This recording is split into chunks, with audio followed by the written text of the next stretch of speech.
Hi, hello and welcome back to Phoenix Dreams. We'll continue with figures of speech today, and this is SpeakWrite with Sid episode 13. Right, so what we're going to talk about today in figures of speech, we'll take two together, and we're going to talk about climax and anti-climax. They're similar to each other and also antonyms of each other. So let's talk about that. We'll talk about climax first.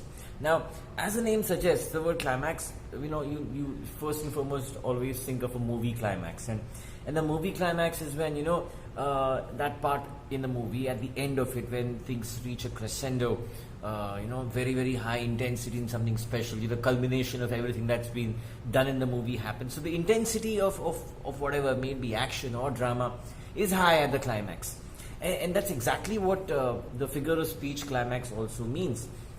Now, it's important to note that in both these figures of speech, climax or anti-climax, there need to be more than two elements. If it's just two elements, it's not called any of these. It's got to be three or more, right? So, now, like the movie climax, the figure of speech climax also means that there is an increase in the intensity, increase in the importance, the significance, an increase in the excitement of the words or the phrases that you're using in one statement, which leads to increase in the feeling or emotion in whoever you're trying to communicate with. A simple example of that would be a very, very famous phrase. Look at the sky.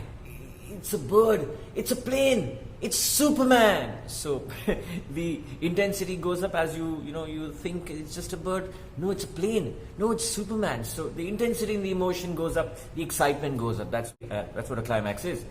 Now, similar to that or opposite to that, in fact, is an anti-climax, when the exact reverse happens, when the intensity or importance or excitement goes down. Now, and anti-climax is often used to create humor more than a climax. A climax creates excitement, and anti-climax creates humor. If you were to take the same example and turn it around completely, what you would say, look up in the sky, there's Superman. No, I think it's a plane. Oh, it's just a bird. No, it's just my imagination. So, yeah, that's what an anti-climax is. You thought it was Superman, and in the end, you ended up with nothing but your own imagination. So, like a damned squib in the end is what an anti-climax is. So, yeah, the objectives of both are different.